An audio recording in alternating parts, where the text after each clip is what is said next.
గొప్ప కార్యాలు ప్రభు చేశాడు అవన్నీ మర్చిపోయి ఇక వాళ్ళకి ప్రభు మీద ఒక సహనం లేదు. ఇక మనల్ని మర్చిపోయాడు ప్రభు.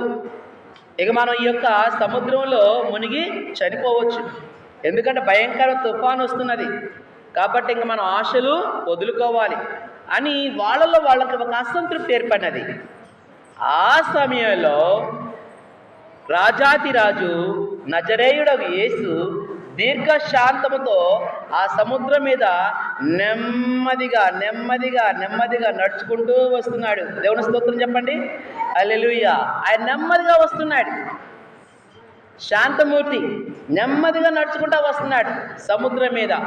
మరి ఆ సముద్రం మీద అల్ల మీద వస్తుంటే ఆ యొక్క చూడండి ఆ సృష్టి అంతా కూడా ప్రభువుకి లోబడుతున్నది.